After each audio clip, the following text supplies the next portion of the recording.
over Zoom, also being recorded by Acton Public TV. Due to the coronavirus, we cannot meet publicly, or in a public place, I should say, so we are meeting through alternative means. If there anybody recording this, please let the chair know at this time. Let's see if there are any else attendees. Okay. I don't have the agenda in front of me, even though I'm the one who did it.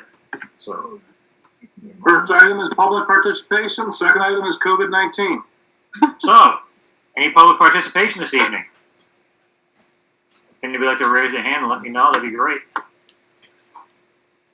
So Adam Nolde has joined, but he doesn't seem to be a part of the panelist group.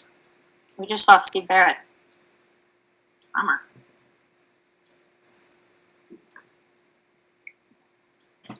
Oh, there we go, Adam. Hey.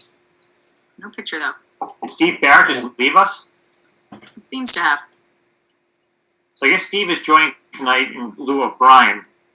So the purpose of why I called the meeting is obviously to have us discuss the COVID-19 and what's going on and how we can support the town. I feel it's important that we get behind the town in this effort to deal with this in a timely and efficient manner. I did wish the town could have got us a call number earlier and get this all set up, but they were able to get it. So I do appreciate that. So opening up to the committee of who wants to talk. Adam, you're on mute, so you may want to mute yourself. Hey, Brian. You're on mute, Brian. Okay, hang on a second. If Brian has to unmute. Can you hear me now? Yes. Yeah. Hey, Brian. Doing. So this is our new norm, working from home. I do it every day now, and to be honest, I missed the office. It's easier to do my job at the office than it is at home. But anyway, so whoever wants to talk, let's start off with somebody and hear your thoughts. Christy? I have two things I've been thinking about with this. One is the effect that this experience is having on our taxpayer base. It's going to be hurting both the people who are hourly workers very clearly, who work in the service industry, as well as retirees, which I assume was households with the head being over the age of 65, or near to be retirees, which is households with the head of age over 55.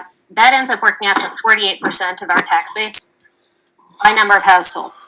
I don't know what that is in terms of percent of revenue. But between businesses hurting and households hurting, I think it'd be good for us to take a look at our general spending. I'm hoping Brian will say that some of the town's expenses are down because of having all these buildings closed. Brian, you want to comment on that? Brian, can you hear us? I don't think Brian can hear us. No. He put his glasses on. Now I can hear you. Hang on. Can you guys hear me now? Yes. Okay. Did you hear anything I said? What's that? Did you hear anything I said? I talked for a while. No. Did you have a question, Christy? Yes. How is this? I said loosely that I think this has to be hurting taxpayers in a variety of ways. Wondering how this is both expected to affect revenue in terms of local receipts and how much the town is saving by not having buildings and various things open. These are a lot of good questions, and as you know, we're in the middle of it now, so it's going to take some time for us to kind of pull all this data together. What I can tell you is from the taxpayers that we've been hearing, as you know, last Monday, the motor vehicle excise tax bills were due. We got a handful probably or so of people concerned about either they've lost their job, they're in a position not to pay it, they frankly don't have any means to pay it. We'll try to work through that. But I think right now the big thing is tax bills are going to be due May 1st. I know right now the legislature is working on passing a bill that would actually postpone, I think, the due date on that still preliminary and we're still working with them. John Benson may know a little bit more about that. I know John Mangiarotti, when he pipes in, he could talk to you more about that. So they are going to put some measures in to take some of the pressure off, but primarily on the interest, the fees,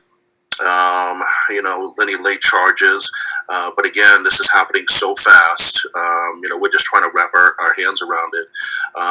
We've looked at local receipts as far as, what we've collected year to date, and we're really trending right where we should be. But again, we were already, 2/3 of the way through the third quarter. So that kind of makes sense. I think the key is watching the next 90 days. So April, May, and June are going to be key, I think, to get to 630. So Steve and I, Barrett, have, looked at, areas that we think we're going to potentially be impacted. And, we'll watch that, and we'll have to address that probably in a later FinCom meeting and advise you guys of what we're seeing and what's going on. There's a lot happening, as you know. What about expenses? Expenses. Well, I think right now John put out some information to staff. I don't know, Steve, you can pipe up maybe a week and a half or 2 weeks ago. And right now we're trying to mitigate any expenditures, but only those relative to COVID-19.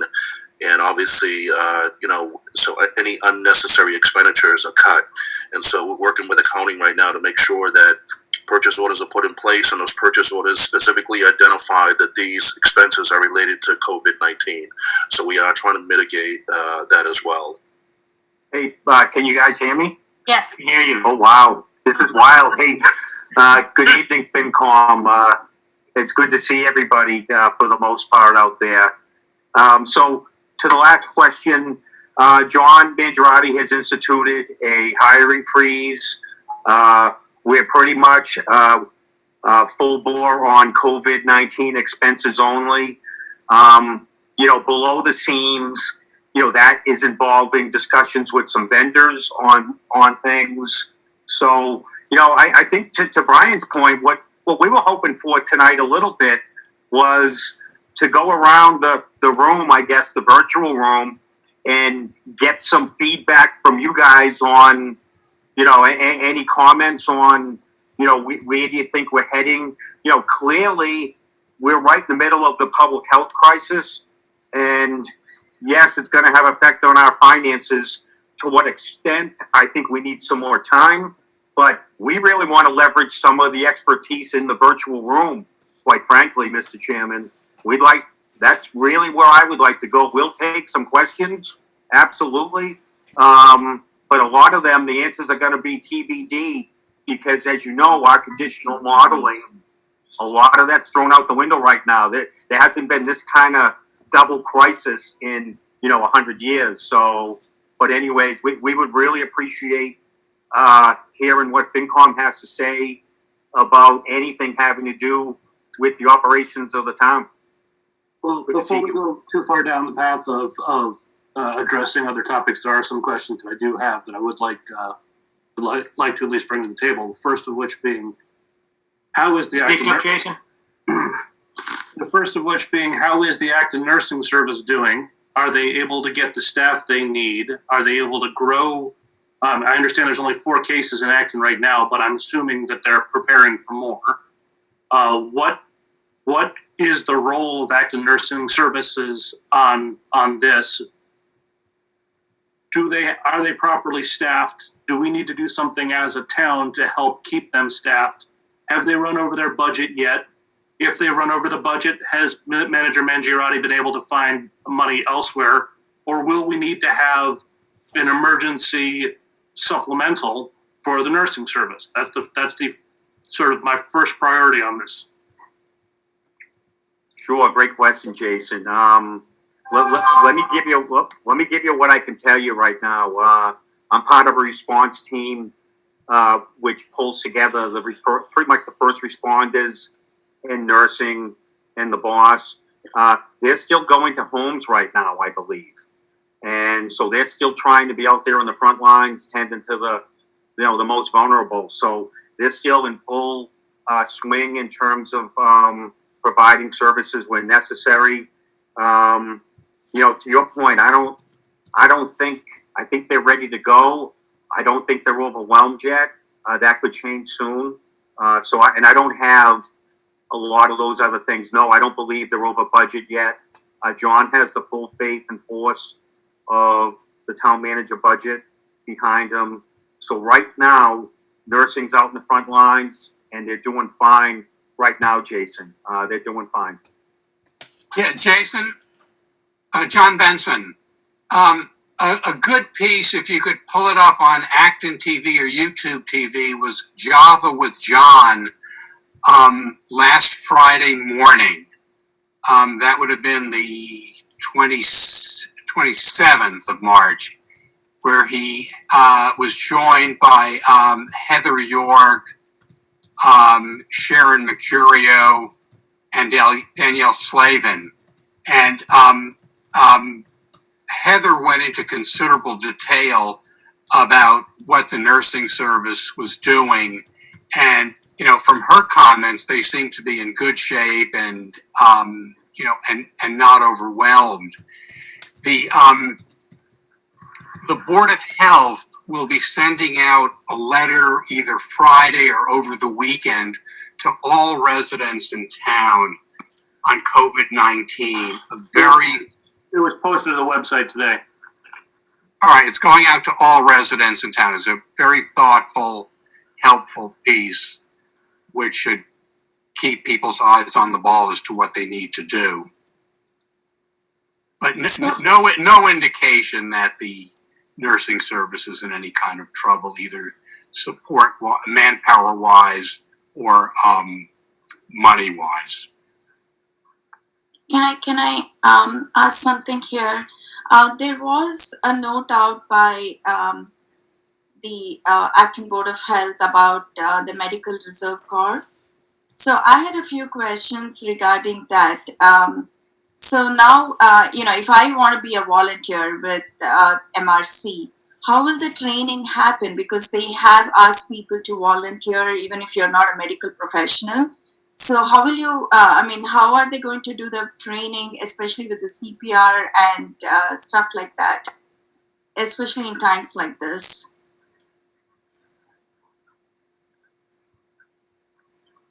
I think I would probably direct that, Sahanat, to Heather.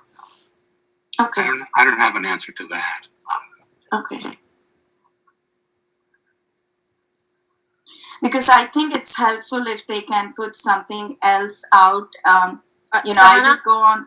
Yeah. John Mangiarotti says to contact the Board of Health office. Okay. Same thing. Yeah. I just wanted to give, I will do that, but at the same time, if there is something else, more information on either the Board of Health website or on the town website on more information on MRC, that would be helpful, because I went on the MRC website too, and they have the same things, but nothing related to COVID-19.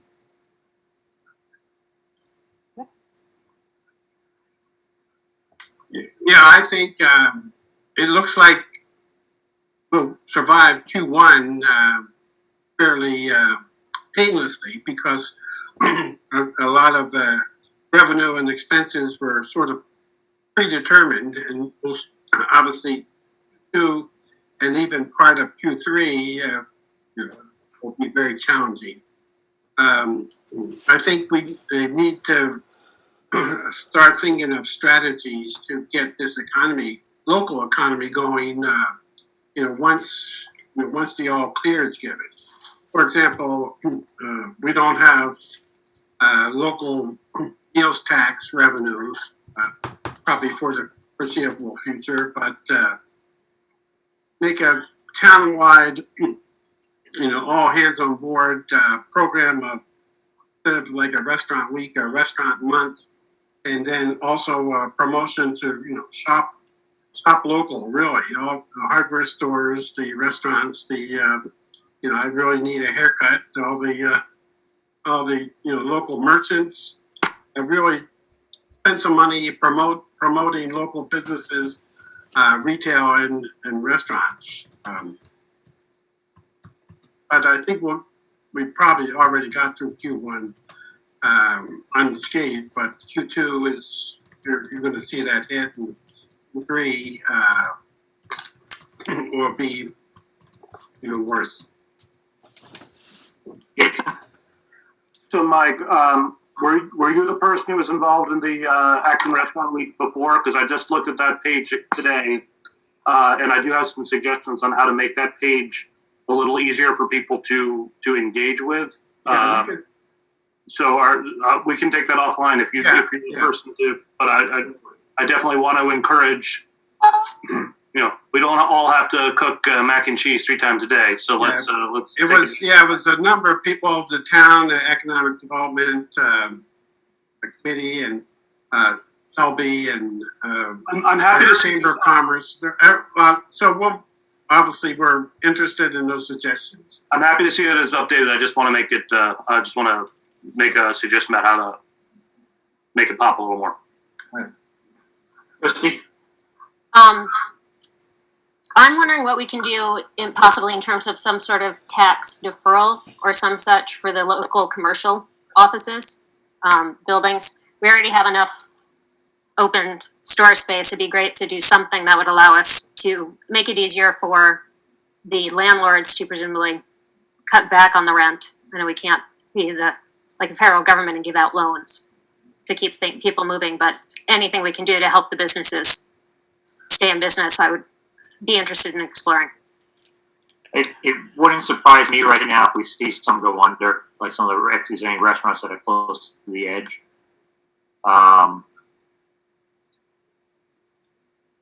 So 2 or 3 weeks ago, I was in Acton Ford. My father-in-law was getting his car inspected. He dropped off in the morning. Nobody in the showroom. 3 salespeople. Came back in the afternoon. Same thing. Nobody there. New Explorer, $7,500 off. I mean, it just tells me that that's going through a slowdown of the whole industry. So that worries me a little bit. That's obviously, Brian would see that with new car excise tax. I would imagine the real estate's going to slow down. So that's going to impact like CPC and stuff from getting revenue. There's be less revenue going to the land court. So we are going to enter a slowdown. There's no question about it. I know my expenses are somewhat dropped because I'm not spending gas. My gas bill is going to be at least $300 less this month. But then again, I'm going to be spending more on electricity and heating because we're home all day. And more food, stuff like that. So, To that end, Roland, Steve, Brian, and Manager Mangiarotti, have you adjusted the excise expectation numbers for the next budget year?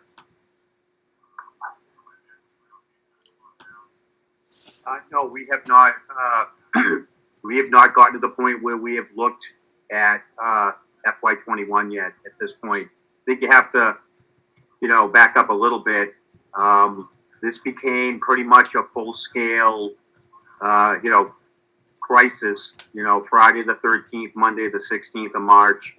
That first week, I don't want to know how long John Mangiarotti's days have been, but that first week, the 16th through the 22nd. So, we're just, we're as a management team focused primarily now, of course, on, coordinating management's, first responder responses. In my case, getting finance kind of remote. So right now we're front and center on the health crisis, Jason. So well, you should be, but we do have a town meeting coming up where we have to stand in front of the town for the entire new year. We obviously, even though we thought we put the budget to bed 3-4 weeks ago, times have changed. So while I fully expect that Mr. Mangiarotti is out on the execution phase, I do expect that you and Brian are able to be back at the planning phase. Just to kind of follow up a little bit on that, Jason. So, we've got a couple of the girls in the collector's office still posting motor vehicle bills that were due on Monday, the 23rd. As of today, I think they've gotten through the night payments received through the 19th of March. So they're inundated right now, and that's all they're doing is posting bills. So once we get those bills in, we'll have a better idea of where motor vehicle sits. All other local receipts seem to be trending right where we expect them to, but obviously the largest local receipt is motor vehicle. We'll have a better idea probably in the next couple of weeks or so where that lies. Also, commitment number 2, which is a pretty sizable motor vehicle excise tax bill run, is going to be due, I think, in the next couple of weeks. Once we get that in, we'll have a better handle on where that lies. So 2 things here. One, we need to know what our total bills are going to be that we put out in the street, and then what that collection rate looks like. Will that impact us going forward? It could potentially, but until we have that data, everything would be guesswork at this point. But clearly, Steve and I are all over this. Steve? No? Yeah, we talked about this a little earlier in the year, but if you go back to 2008, as far as the town revenues, when it took a year, almost 2, to really feel the recession, because most of our revenue comes from property tax, and property taxes are based on valuations, and valuations don't get reassessed every year. Certainly not instantaneous, but it did happen. So we went through a kind of a prolonged couple of years with pretty flat revenue. For FY21, the thing we have to be concerned about is state aid. Now, it's not a big deal for the town. It is a bigger deal in Chapter. It's income tax, it's corporate excise tax, it's sales tax, it's meals tax. That's where they get all their money, and that's going to dry up pretty fast. It's certainly not going to be what I think they had projected a 2.5 or maybe 3% increase in revenue statewide for FY21. It's not going to happen. It's going to be probably considerably less than that. On the other side of the ledger, I think half of their budget goes to health and human services, and I don't see that coming in under budget. The stimulus package that was passed by Congress did not really have much in it for the states, and almost, I think nothing in terms of making up for their revenue loss. It has something to pay for COVID expenses, but making up for revenue loss is not something that's covered in the stimulus. So we're going to see an impact, from this, and we're going to see it first in state aid, and then maybe in FY22 we'll see it in local tax revenue. We'll monitor that closely, as you say, and the state has pushed back income tax due date, as people know. So, but we'll monitor that closely, and like you said, from the town perspective, we don't have a great amount of state aid, but we'll keep an eye on that report along. Your microphone is off. Christine? I know, I have it off on purpose. So given, the future economic indicators concerning a coming or recession that we are currently in, and the changes in what's going to happen to small businesses and people who are on the bubble financially, as a townsperson, if I go to town meeting, say end of June, and the budgets presented to me are what we have already seen and approved, and they were very thoughtful and well put together for the day we lived in when we passed them. And I don't, as a townsperson, see that now we're making some changes based on potential increases in costs for, personal protective equipment for the town, possible increases in the costs of our emergency personnel and our healthcare workers, and all of the costs of working from home, maybe more money towards IT. So I think that it would behoove the town and the schools to possibly take another look at the budgets and see where maybe there are shortfalls or redirections or items that felt like they could be put into the budgets that maybe need to fall off the budgets in order to meet the current and coming situation and not just reflect what was the case in December and January. Thank you. Adam, do you have any comments? I do not. Okay. Dave? Yeah, I think a lot's been said about it, but I would just add that, everybody's undergoing the same situation across communities in the Commonwealth, across the U.S. and across the world. So, from a limited perspective, I think the town should be pretty understanding of the situation, and it is pretty extraordinary. I mean, everybody, I think, universally would agree to that. So, I would say whatever we need to, support the town and supporting the people who need support most, we should, have that obviously first and foremost. And the rest of it, we'll discuss the details as we have more data in front of us.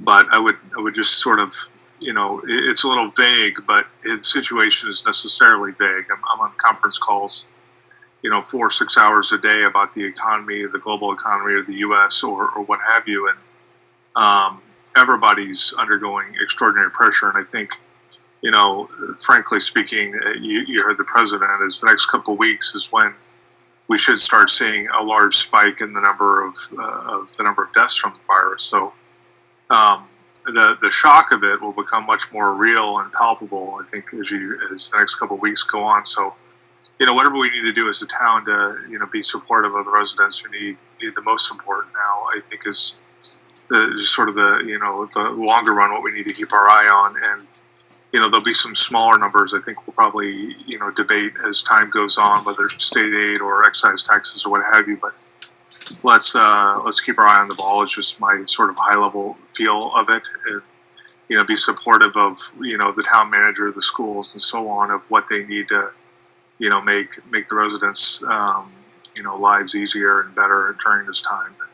I'm pretty optimistic 2 months from now. I think we should hopefully be through the worst of it. If you look at a lot of the other sort of data out there, it seems that, we could get into the summer and it could, early part of summer, and it could be a little ugly, but, May will probably be an uglier time. But once you get into later summer, hopefully we'll have most of this behind us. We'll have a lot more understanding and knowledge. And, again, just keeping on a longer term view, I think, is what we all should be doing, is sort of my philosophical view. Thank you. Let me just add to what Dave said. Today is the first day of the first full month of our unprecedented crisis, and a lot of people have bills due today, rents. The United Way of Acton Boxborough has established a COVID-19 impact fund.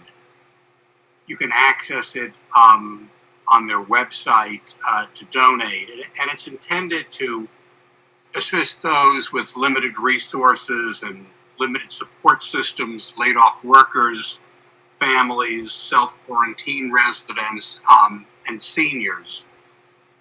3 individuals have come forward anonymously to pledge matching gifts totaling $70,000, and we're well on our way to matching that now. So, to the extent you people are able, look at that website and donate and pass that word around. Government does certain things, but the community could do a lot of other things a lot better. And as a community so far,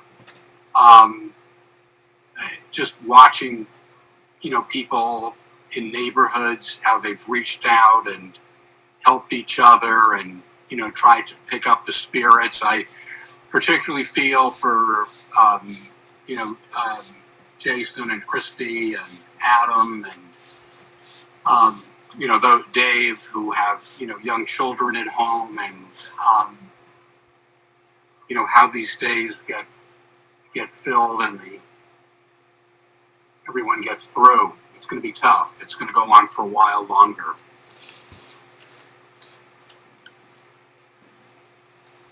And honestly, all optimism aside, we could be doing this again in the fall.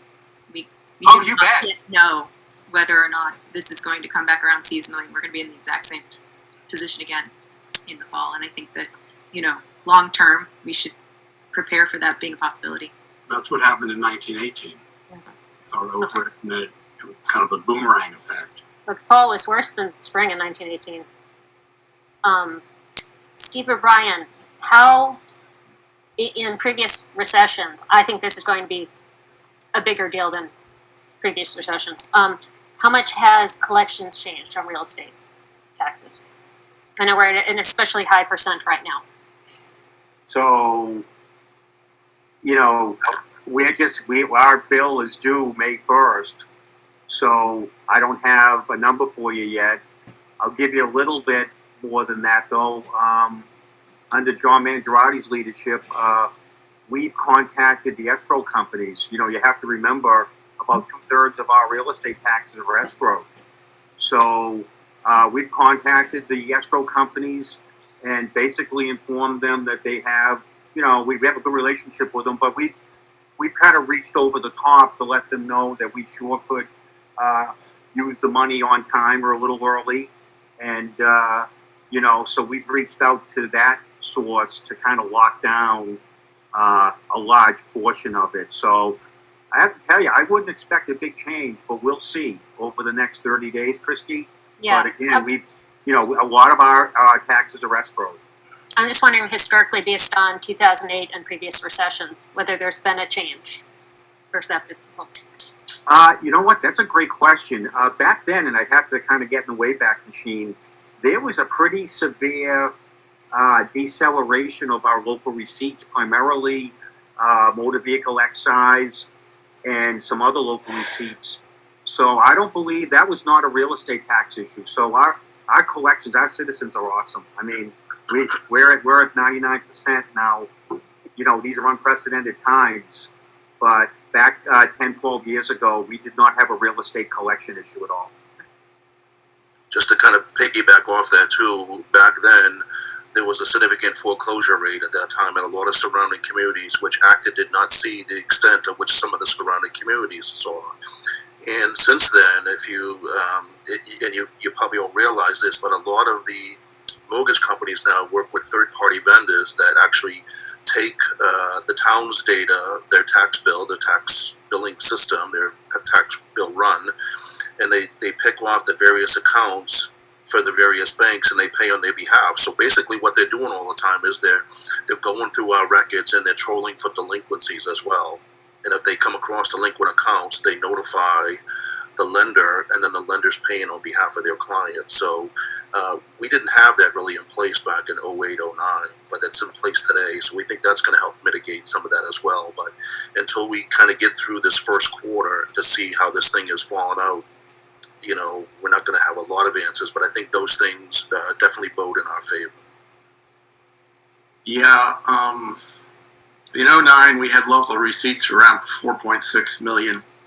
It went down below is 3.8. I think in 11, we didn't see 4.6 again until fiscal 14.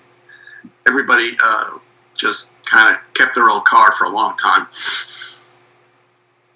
Yeah, true enough. And as Steve says, it was more of a local receipt problem. Might have been state aid as well, but that was kind of how that was back then. We lost about $600,000 in state aid. But again, I think the state's in a lot worse shape this time around than they were then. Right. So, we know where we kind of stand. So, thank you for staying, Steve and Brian and John, for staying on top of this and keeping us informed as we keep moving through this. Definitely in uncharted territory here, and Yeah, people are gonna probably hold on to cars a lot longer. Thank you very No much doubt. for all the help, Roland, and the committee, and we look forward to getting all your help in pushing through this. We're going to get everybody rowing in the same direction, and we know we can count on you. Thank you very much. You're welcome. Can I make a statement here? Many of you must be following the markets from last week. There was this company in Acton. It's called Affirm Networks in Nagog Park, and they were founded in 2010. I have some stuff written down here. Yeah, they just got bought. They were bought over by Microsoft for 1.35 billion, and they make 5G mobile network software. So that is their background. So my question to you guys is, so is there any way that, we will be impacted here in town in terms of jobs, and if they're going to move out of town, because Microsoft already has their offices in Cambridge, and is there any benefit for the town from this transaction at all? Because this is a huge one. And I think they have around around 550 to 600 employees, and Acton seems to be their headquarters. I guess the question would be: do they own the building they're in? And if they don't, then Microsoft would probably end up running out the lease and then transferring them, or if they get good terms, maybe keeping it. Who knows? If they own the building, then it becomes a different topic of discussion. But I don't know if you, Brian or Steve, would know if they own the building or if it's owned by somebody else. Yeah, we're not aware. Thank you very much, Sahana. When does Smith transaction look at? I'll let you know whatever is available publicly. Thank you. Actually, I know a little bit about a firm. They are mostly software, I believe. Hold on, I'm checking with my husband. He knows some people who work there. They make, Yeah, they are. They make 5G software, 5G mobile network company. but there's no reason they would particularly stay put. There's nothing keeping them there. It's not like it's a manufacturing facility that would be hard for them to move. Yeah, where are they? Where are they located? They are in Nagog. They are in Nagog right now. And according to LinkedIn, they have about 650 employees, and looks like majority of them are in Acton. They seem like there must be a company that's flying under the radar. Because the name, even from the EDC, and we try to be aware of all the businesses that, they seem to be keeping or have kept a low profile. That's a lot of employees. I'm kind of shocked, actually, that it's that many, given that it's a software. It is. They have grown over the year from 2010, and most of their executives had jobs or have lived around here. But whatever, I've tried to dig up on that. It could also be that a lot of their workforce is telecommunicators. Yeah. It's virtual, like we're doing right now. Speaking of town meeting, since it has been deferred or delayed a couple months, does that mean the warrant articles are closed? The warrant is closed, to citizen articles. The selectmen could still put additional articles on up until the time the warrant gets posted, and we haven't posted the warrant yet. What I'm sort of tossing out there is the possibility of maybe, as part of our Recovery Act, this drive-through legislation that would allow pharmacies and maybe certain restaurants to have that. Yes, that we discussed that at one of our actually two of our recent meetings, whether with the postponement we could move forward on that. That when it was last on, it narrowly failed to get the 2/3. I think one of the things of this crisis is it's brought out, yes, we should have Yes. drive-throughs in restaurants and drugstores and things other than banks. Right. So Yes. if you look at the CVS building on 111 there in Mass Ave, that building was designed so if that is ever changed in the future, that they can easily put that in. That's why they have the driveway the way it's configured. It's also one of the reasons why we don't have a Panera.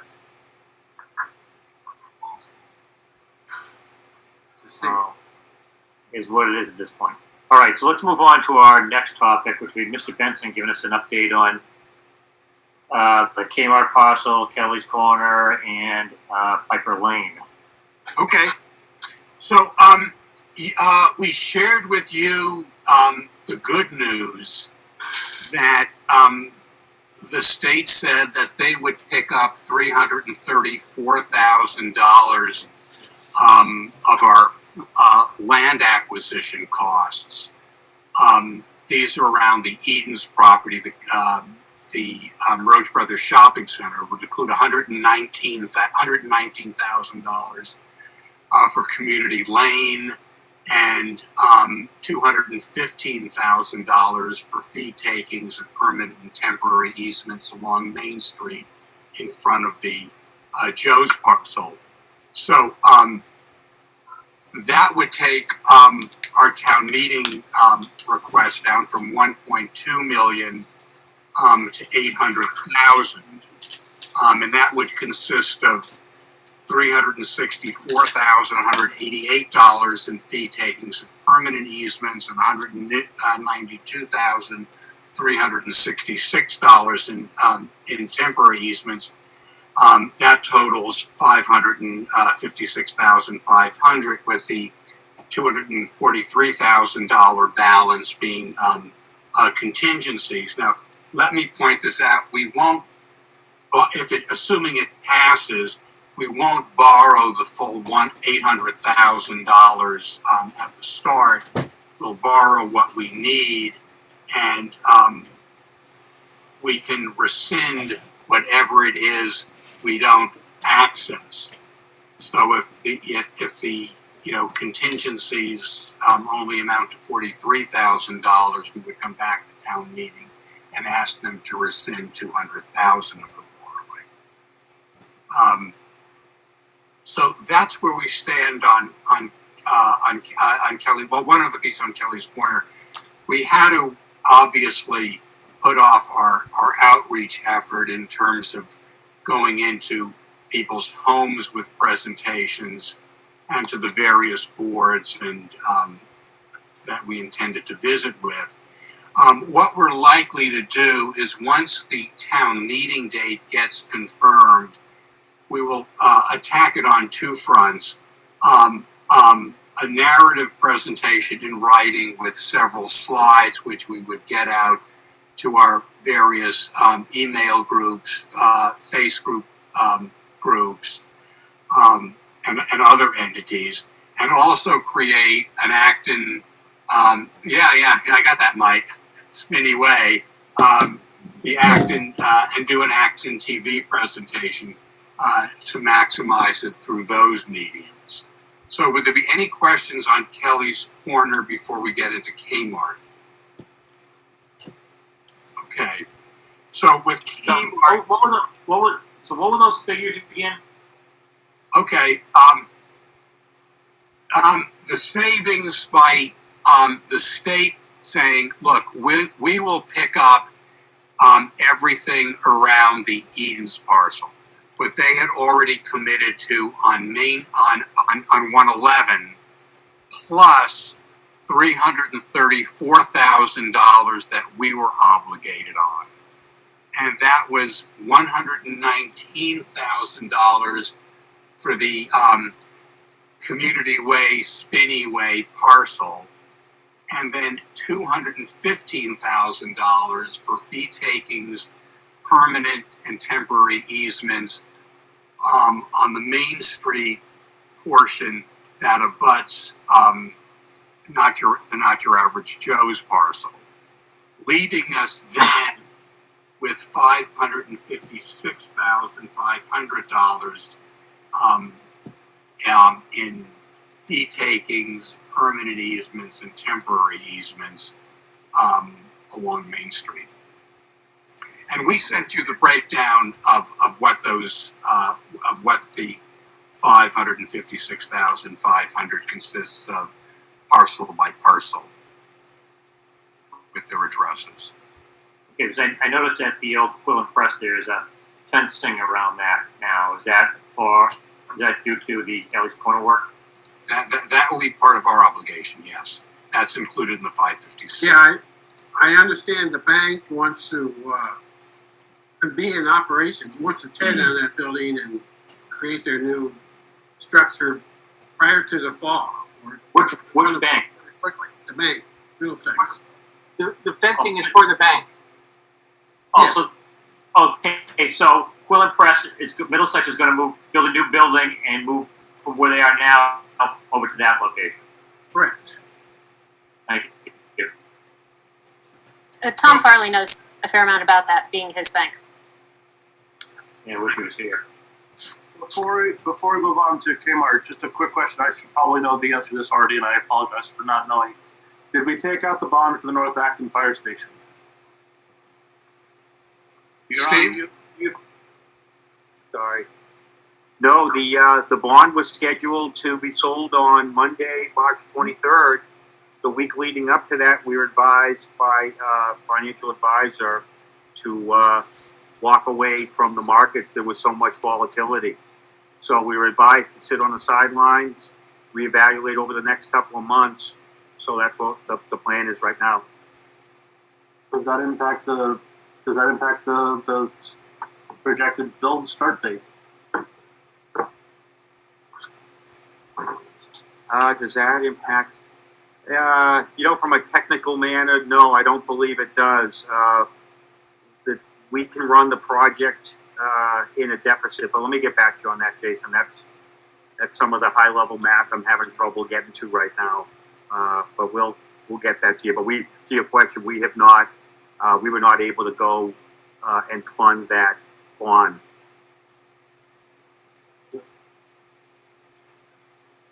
Okay, so with respect to the Kmart parcel and its sale, I have nothing more to add from what was included in the statement that I read at the selectmen's meeting on the 24th and then circulated to all boards and committees the next day. The prospective buyer is doing their due diligence and is in negotiations with Stop and Shop. There were some issues around what kind of food stores they could bring there. Stop and Shop certainly doesn't want another a competing grocery store or supermarket going on the course. They're going to be getting one in Maynard when Market Basket moves in over there. Yeah.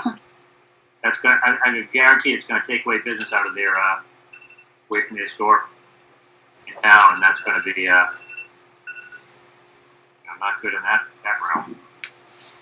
Yeah, since this is also the Kmart parcel is such significant part of the Acton Town Center and really is a gateway site to the town, I think we really got to pay attention to what we want to put there.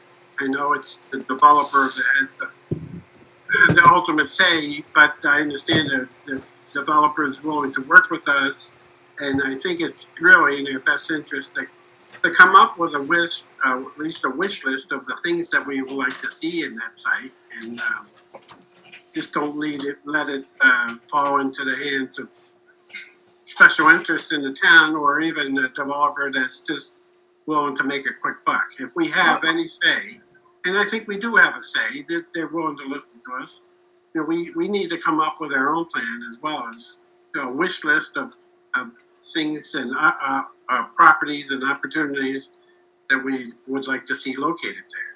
Well, yeah, just to amplify several comments I made in that statement, the group, the Colonial Chevy group did reach out and said they wanted to work with the town.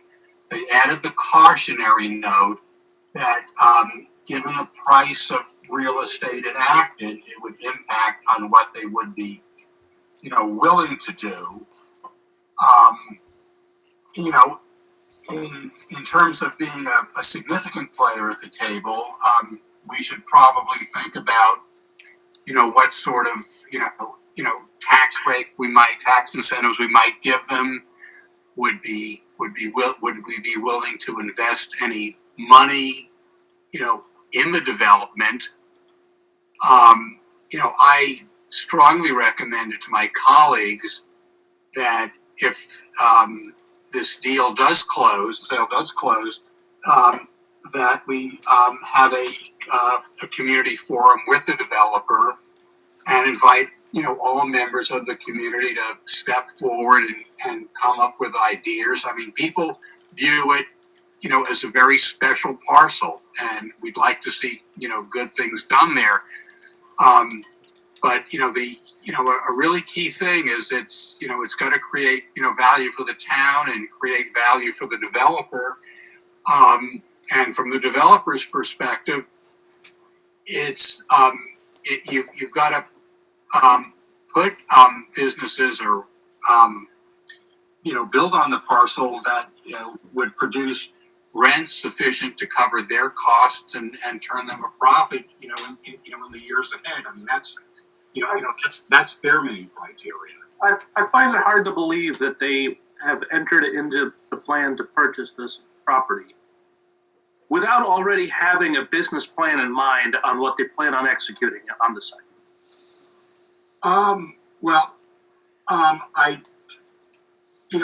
That they didn't share with us. They have not come to us and said that they were the success of this purchase depends upon a change in the zoning, correct? No, they didn't say that at all. Good. They didn't come to us as other groups did, with the first inquiry being, we'd like to do large scale housing or mixed use. Now, in this current round of development, what mixed use means on that parcel would be probably 100 to 150 rental apartment units. It's currently zoned 100% commercial with That's no correct. residential at all. So if they have not come to us asking for a zoning change, then that leads me to believe, having not spoken to them at all, but just are trying to read through the tea leaves here, that leads me to believe that whatever business plan they have in mind does not include housing. I hope so. Yeah, I didn't get that sense because the others were very upfront. We're interested in doing housing. Would you change the zoning to mixed use? And it was large scale housing. I believe Selby did talk to them, basically asked them, well, why did you buy it? And they say, well, because, we're in town as well. And they see a site that has a lot of potential, even though they don't have a specific plan to do, to do something specific. That's why I think it's a tremendous opportunity for the town to, help to influence what goes there. But on the other hand, we need to know what we want. I'm sorry? Negotiate with them to have something that meets their criteria as well as their own criteria. That's my opinion.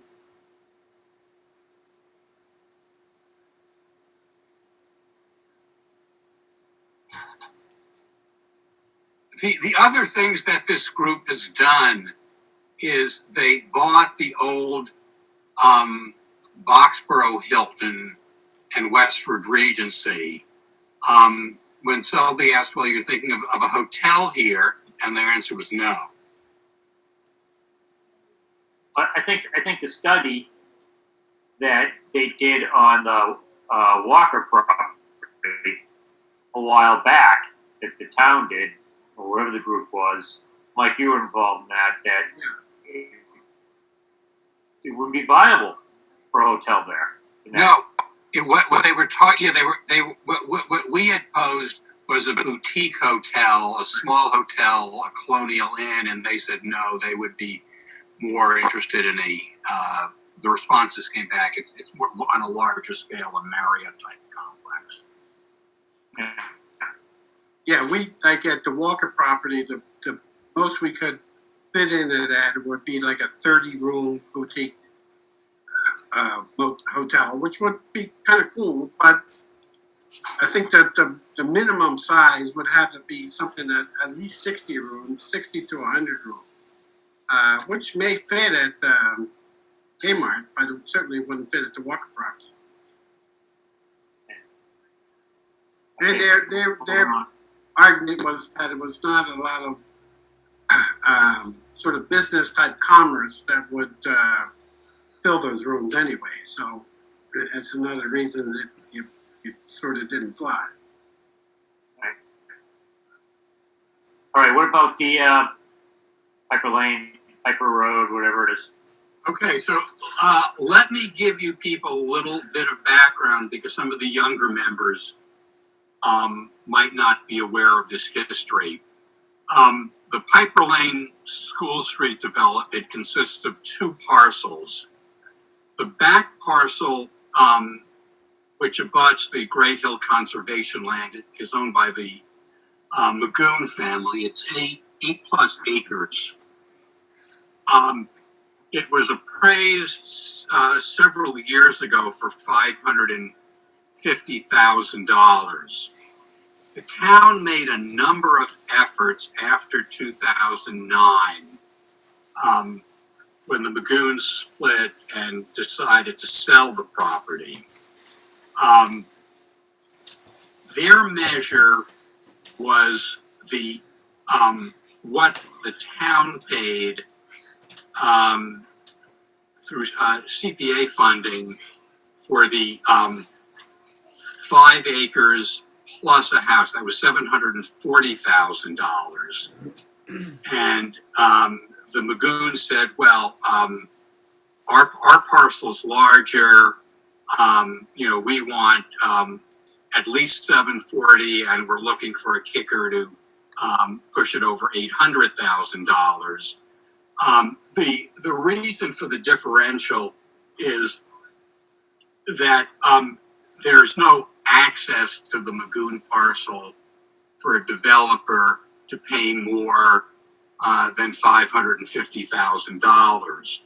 What we were able to do with the abutting parcel in 2009 is create a 1 acre house parcel and spin that off and sell it. It did create a bit of a frontage problem. So we were able to recoup about $400,000 of the $740 that was paid for the parcel. So in spite of, best efforts, we were never able to conclude anything with the Magoons.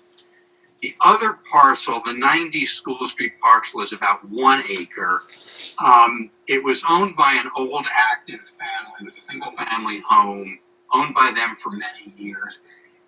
It was in a significant state of disrepair. It was abandoned by the family. There was a fire on the property in 2016. It was about 1 acre. It was owned by an old Acton. Who's this? John, are you coming on? No, I think that was YouTube.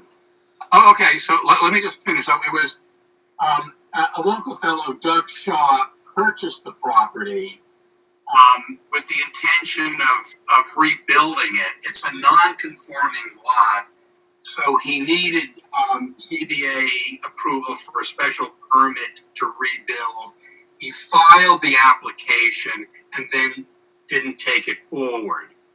Then enter Steve Paquette, who is the developer of the Piper Lane project, and he's offered $830,000 to the Magoons, $300,000 to Doug Shaw, and those payments are subject to him getting his comprehensive permit for the 40B project.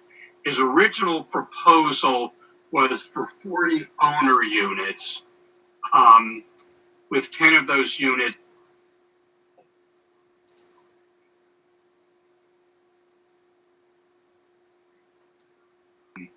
when he presented both to the ACHC and to the selectmen in 2018. The prior select board and the current select board both strongly objected to the project, viewing it as just not a good 40B. I tried very politely at a meeting that we had with them, a public meeting in the fall of 2018, just to warn him off and say, it's not going to be pretty. Your project's not going to be welcomed. You know, most 40B developers have, 4 or 5 other projects, in the hopper at all times. And, I politely suggested he might look to those. And nonetheless, he proceeded. He decided by the late fall, in the hopes of gaining some traction and support for the project, to reduce it from 40 owner units to 28 owner units. That would make 7 affordable units. And he took his project, what's called the project eligibility letter, to mass housing. His view of it was, he said, look, this is a residential neighborhood. It's a half mile from a commuter rail station. It's really perfect.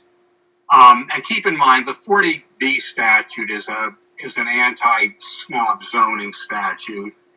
And, the sense of the housing people in town, mass housing, and the Department of Housing and Community Development say, look, hey guys, the suburbs should do their jobs on this too. So he proceeded, and he was able to get his project eligibility letter, which we objected to, the South Acton Neighborhood Association objected to. But the 2 basic criteria for project eligibility is a town at 10%. We argued we would shortly be in a safe harbor. They said that's not 10%. And the second criteria is the developer, qualified. And efforts were made to study his prior track record, the lawsuits he got in over prior projects, to see if anything was cast that he, really wasn't a good developer, but nothing really turned up from those efforts. There was an attempt last spring to create, an exit strategy, that if he would just keep the 90 School Street parcel and part of the Magoon property and build 2 market rate houses, we were willing to go to CPC and see if they were willing to pay for the remainder of the Magoon property.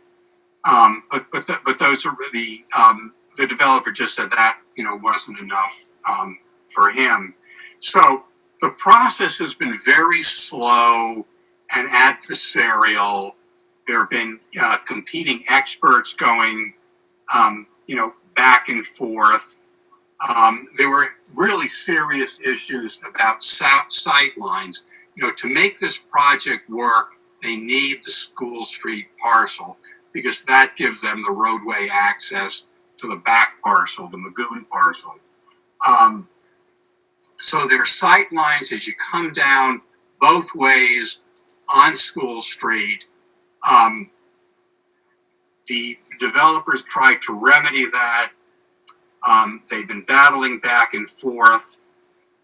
Soil testing has revealed arsenic and lead on the Magoon property at levels exceeding the state reportable concentrations in soil samples collected across the property, including a couple of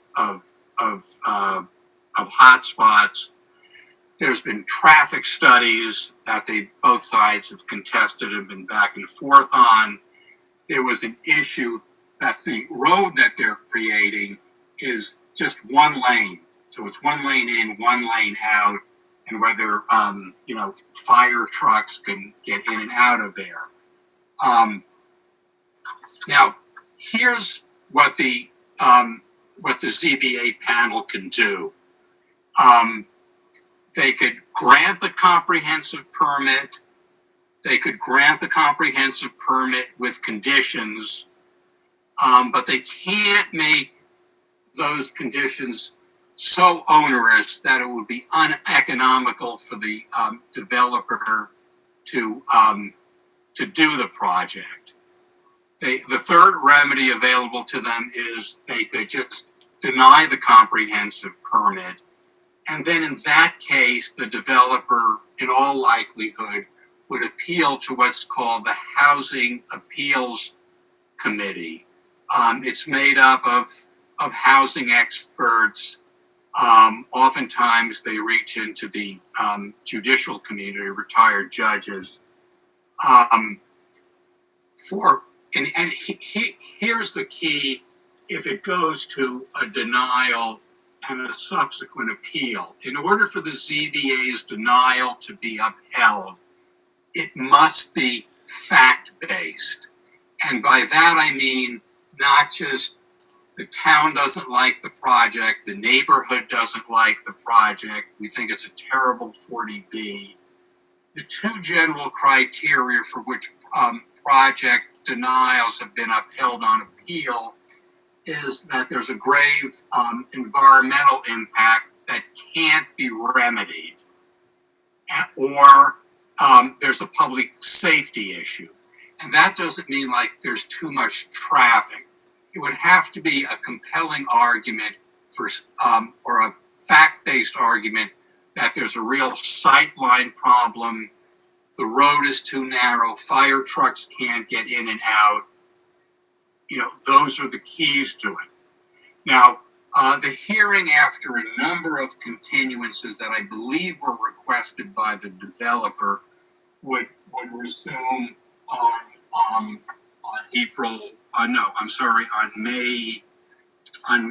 May 5th. Now, I don't mean to be dodgy on this one, but I'll bring you up on one final development. The selectmen will be meeting in both open session and closed session on Friday morning.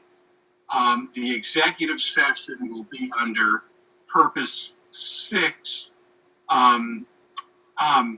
of the open meeting law as it relates to executive sessions, to consider the purchase, exchange, or lease of real property located at 90 School Street, 4 Piper Lane, 4 Piper Lane Rear, and 6 Piper Lane.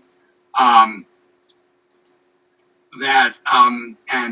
the purpose is that an open meeting might have a detrimental effect on the negotiating position of the town. John, I can't say much more than that, and I think you could read between the lines what is likely to be coming, but I would just ask for the courtesy of if you just would hold off on questions. I'm just not in a position to answer. I have a question that's not going to step on Board of Selectmen business on Friday. Why is it that our entry into Safe Harbor was not enough to stop this? That seems like a clarion problem to me. Oh, the issue is easy. They got their project eligibility letter on March 29th. We didn't get into Safe Harbor until they got their project eligibility letter and then filed, I think it was on April 2nd or 3rd, their application for a comprehensive permit. And once that application gets filed and we are not in safe harbor at that time, regardless of the fact we do get into safe harbor 2 months later, that application goes forward.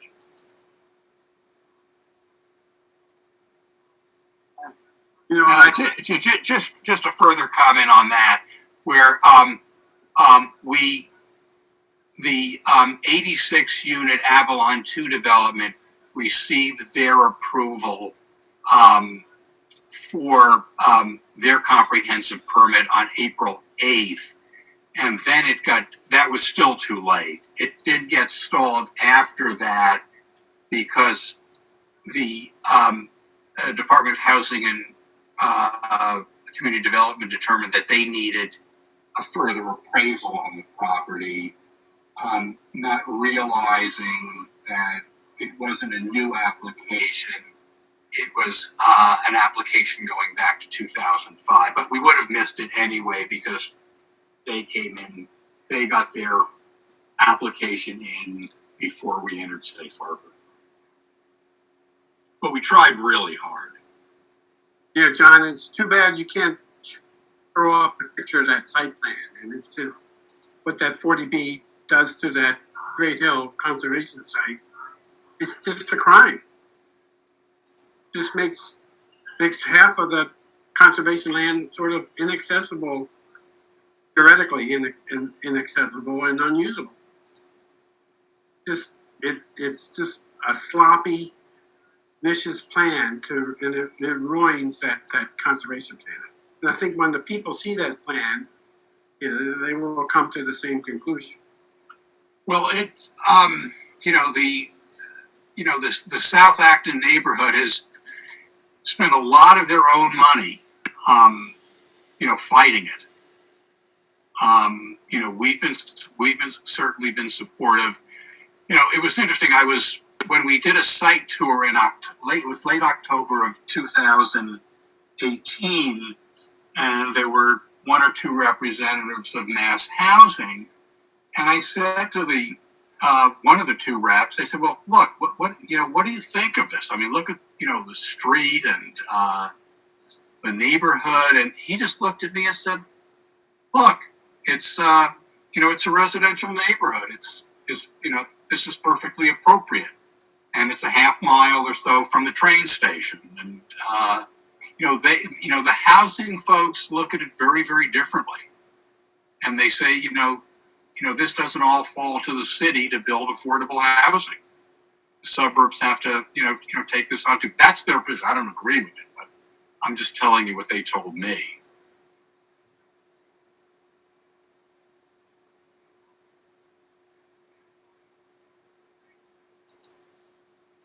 But we did everything, we could through the project eligibility process to keep Mass Housing thinking about it. And, it was just a race, right until the end there. And,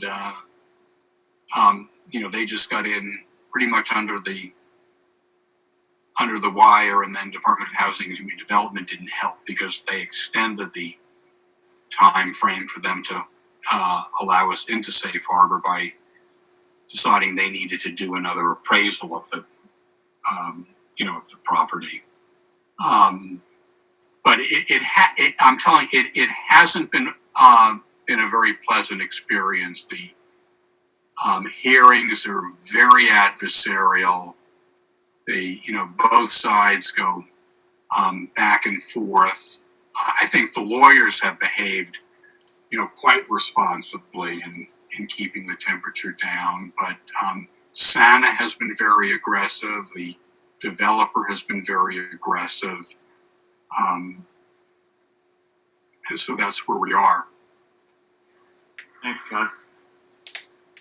John, having read through most of the documentation that's available on the town website for that project, I was very surprised to find that, given how large the project is and how tightly they're shoehorning it into that space, especially with regard to the ingress and egress, I was very surprised that the town of Acton, under its zoning bylaws, doesn't have some way to to stop a project or mitigate a project like that. And especially hearing you say that it doesn't sound like there's any way for them to build an ingress and egress that's wider than one lane. I guess I'm very surprised that there's not a way to stop it on that safety What you basis. have to appreciate about 40B, it was a snob zoning statute going back to 1969. As long as there was good land available, developers weren't interested in doing 40B projects. As land in the more affluent suburbs became less and less, good land became less and less, they started doing 40B projects. And the town is really scotch because they could just override local zoning. So what you have to get into with them is you either try to negotiate around some of these issues, or you go the distance and see if you could achieve a fact-based denial that could be upheld. But you have to understand that the main point about 40B is it allows developers to overrule local zoning. But the fights have been around exactly the issues that you're talking about. And they go back and forth with experts, and one expert says no, they make, the developer tries to make some adjustments, and it's been really tough. But it's up to the, and just to keep in mind, it's a matter that's before the ZBA. They sit as a quasi-judicial body. It's 3 quite capable individuals. The selectmen can't pick up the phone. I can't get on the phone with Ken Kostick, the chair, and say, this is terrible, you've got to stop it. We can't have that conversation.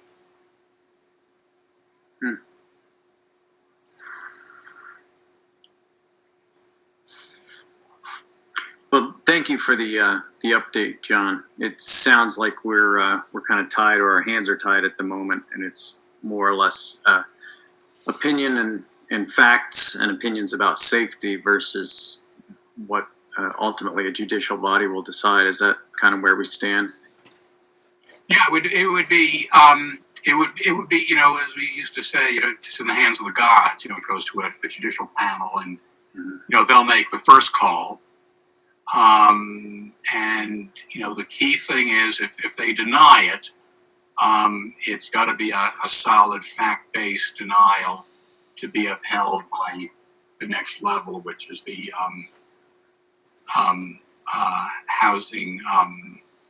housing committee.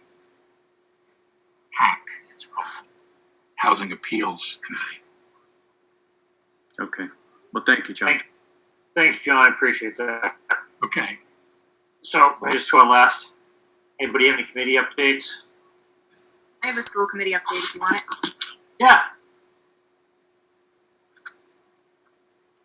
Okay, so the school committee met last week. They're meeting again tomorrow. They're anticipating that they will see some budgetary savings in areas such as substitute teachers, general paper pens, things like that, electricity, HVAC. Some of their funds, some of their revolving accounts will suffer. For instance, they have stopped auto payments for all day K and pre-K. So their kindergarten revolving funds, their pre-K revolving funds, food services and transportation, they're expecting to see some issues there. The school is handing out lunches, bagged lunches every day. And 11% of our district receive free or reduced lunches. So we cannot expect any expanded state aid to come our way. It will be coming to other school districts, but we're just not, we just don't have that high of a level. They do have the kindergarten update, in which there are 66 priority kids for Boxborough for next year. So Boxborough will have 4 kindergartens, and Acton will go down 1 to 13. But that's the the overall rate stays the same. They're just seeing increases in Boxborough to the point that they're having to look at how they're going to handle. They're going to have a conversation at least about school choice and what that means and how they're going to handle priority and siblings and such as far as Acton residents going to Blanchard in the future. That's it.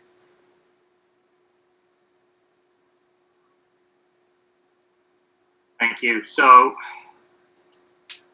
it's John M. and John Benson and David were. So, under the new norm, I guess is what I want to put it, does the Finance Committee have the option to meet again in the future via? Yeah, Okay, I just want just to let us know. Yeah, I was just kind of unclear about that. I thought it was like you can meet once and we'll wait till town meeting type of deal. No. What we're trying to, John and the IT team have, really tried to implement a process through Zoom. They went out and purchased a license so we could accommodate meetings. And one of the things we discussed at our meeting the other night is this is going to go on for a while. And we've got many boards and committees in town that with very capable people that, want to re-engage fast, and how we can make that work comfortably. So we will allow, the way our guidelines are set up is you just have to ask for further meetings, which we will certainly permit and encourage. Thank you. So I think maybe we should probably meet later in the month of April.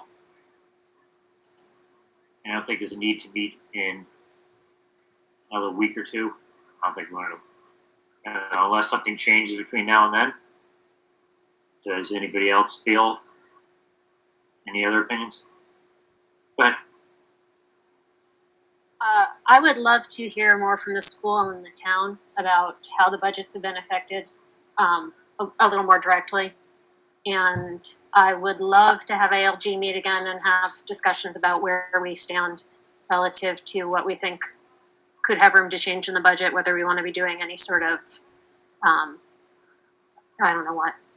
I think we need to know what's happening more with this town and school budgets, but working on making it work for the town's financial health going forward. And as I previously stated, my extreme concerns about the school's use of E&D in next year's budget, I'm not any more comfortable with it at this point. So understanding if maybe some of the savings they have could go back towards that, or just what can be done. I think it'd be good for ALG to get together to talk about all of this too. Whether that's before or after we have another meeting, I don't know.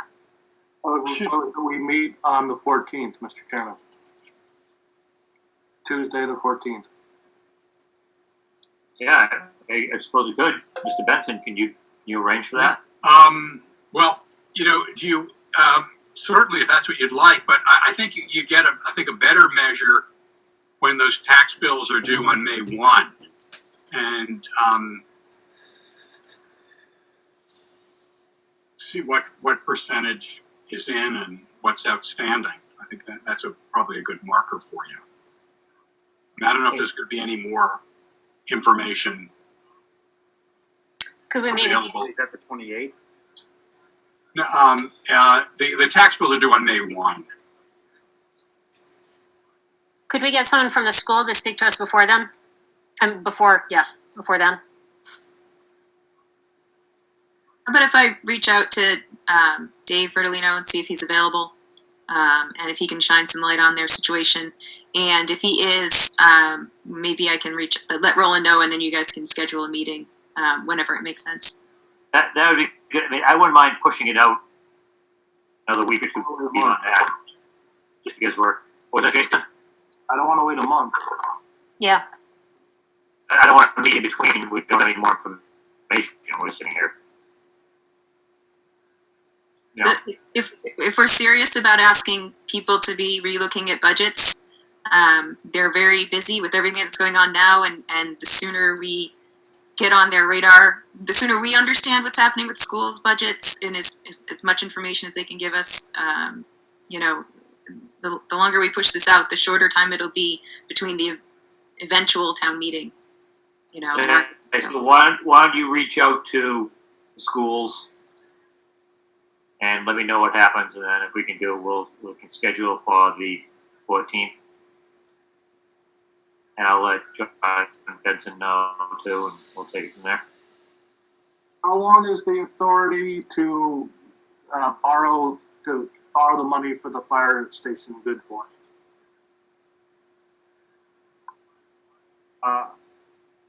So I'd have to talk to bond counsel, but the plan right now, I don't have the answer for that, but our plan now will be to hit the bond market in the next 2 months, or maybe get a short-term bridge over June 30th. So I can get to that answer, Jason.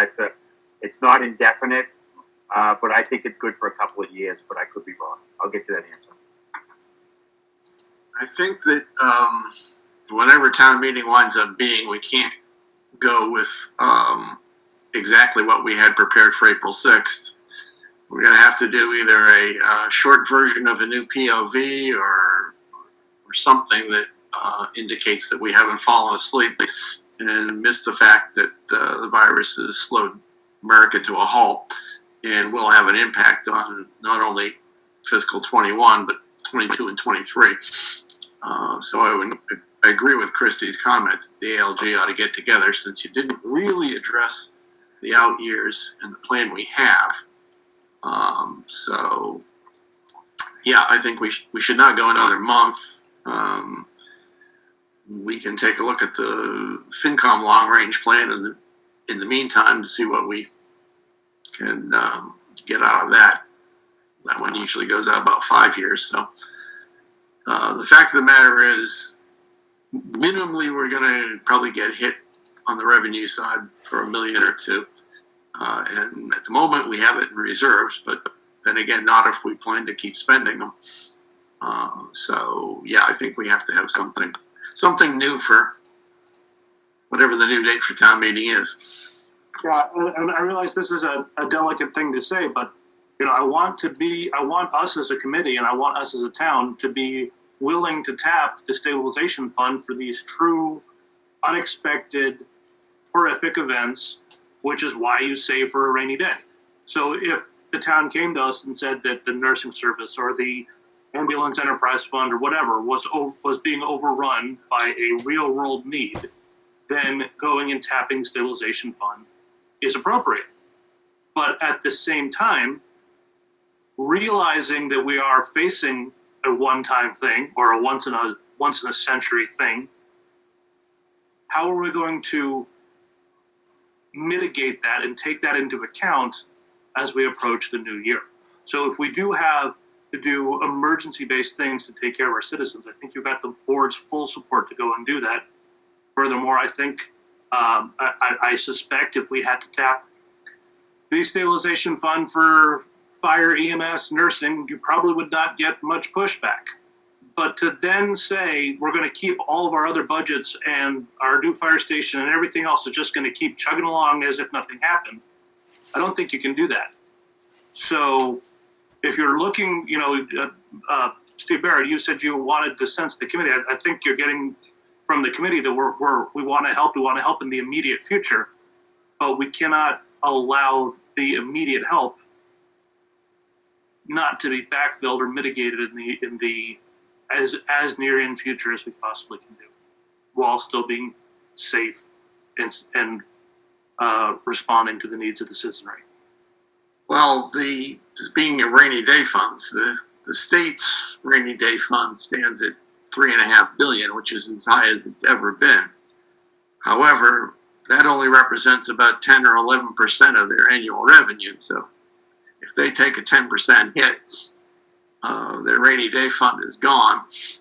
The governor has authority under what's called 9C to make cuts himself in spending, but that is limited in scope. So if cuts are coming to the state budget, then the legislature will have to enact those.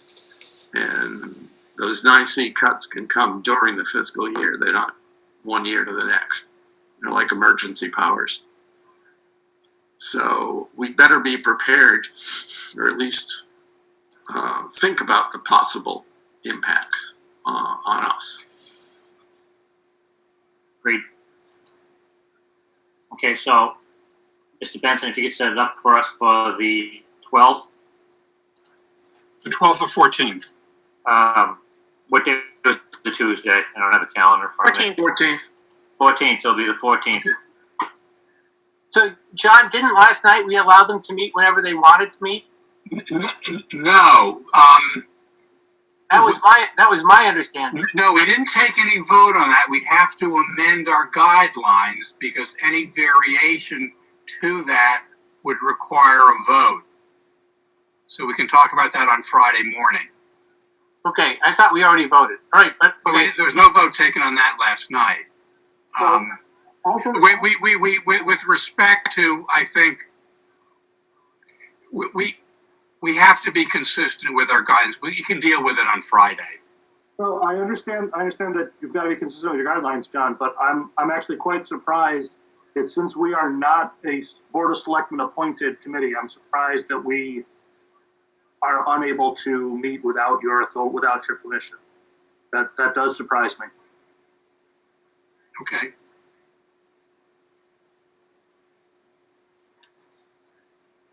We did it it was all town boards and committees. so there were two reasons for that. One reason was that the reason was combined. We didn't have a consistent mechanism that was open to residents to attend, and we couldn't have people meeting in person. So we closed down meetings in the interim. I totally understand the Board of Selectmen shutting down all in-person meetings. That makes perfect sense with Board of Health and CDC guidelines. But being that we are able to do virtual meetings, as a completely separate entity, one that is not appointed by the Board of Selectmen at all, I am not sure where the authority to try and block FinCom meetings would come from. We are a completely separate entity in the town, in the state charter. Okay, we will take that up on Friday, and I'll seek out Nina Pickering Cook's opinion on that. Thank you.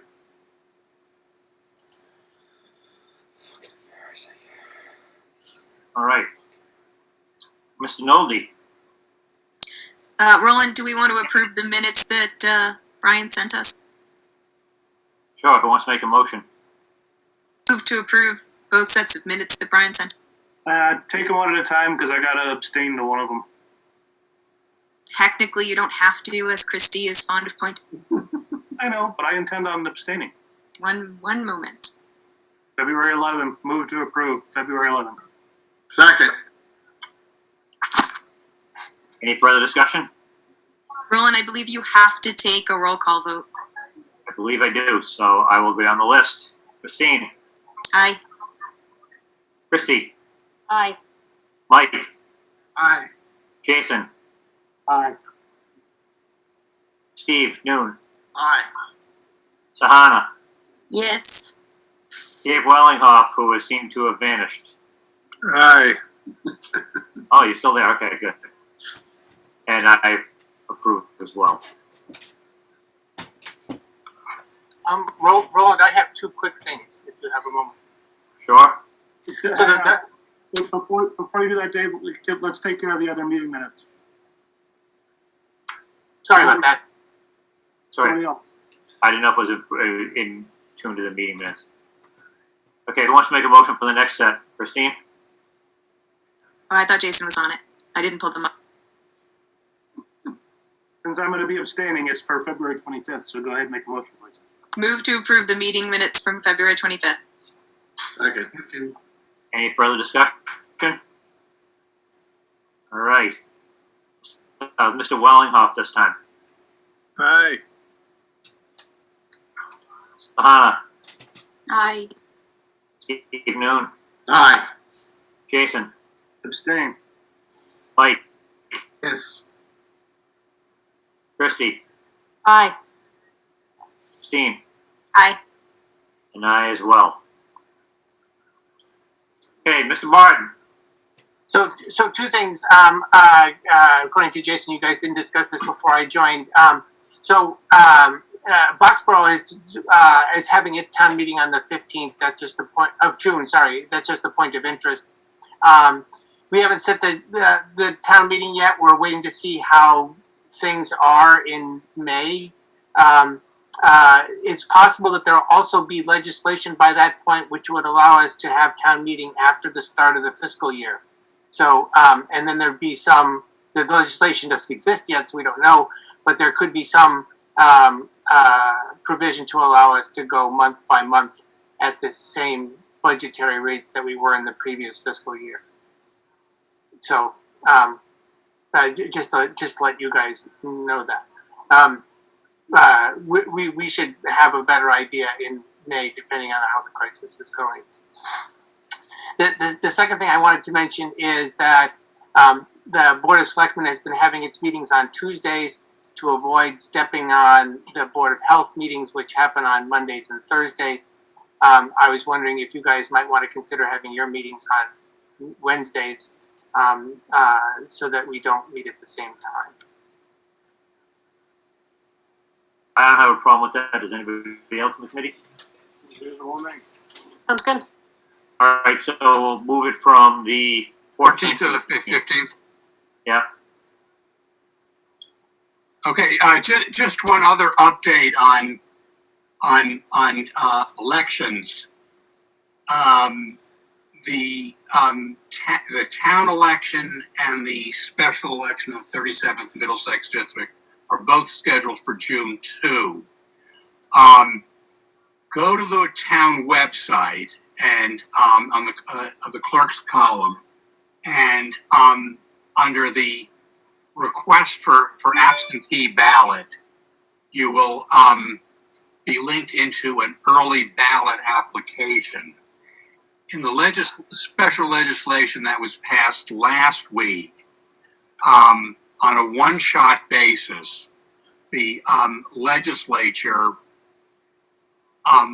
blended in both the absentee ballot and the vote by mail into one application called an early ballot application that doesn't require any criteria, such as the case with the absentee ballot.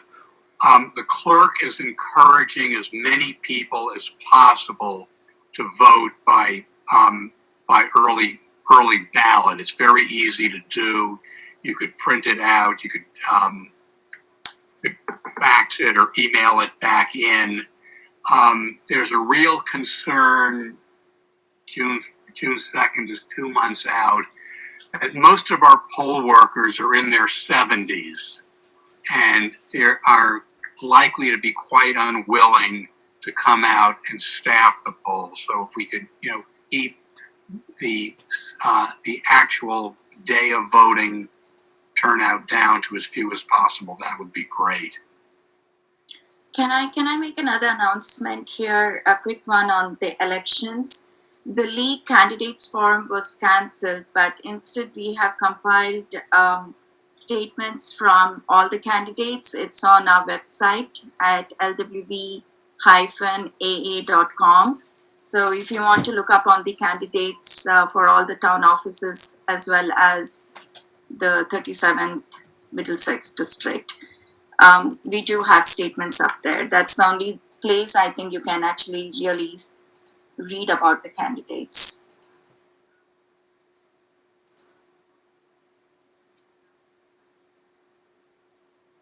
Another thing, the Minuteman, the old Minuteman, should just be level ground by the end of the month. The new twin school project is proceeding apace, has not slowed down at all. In our last meeting, it was asked if the superintendent or if the state does shut down the rest of the school year, would the contractor would considerably be able to start earlier than the June 18th, June 23rd, whatever the current date is. And they said that they had not made a contingency for that possibility yet, but that they would start looking into it. And of course, the superintendent did not tip his hand one way or the other about whether or not the rest of the school year would be canceled.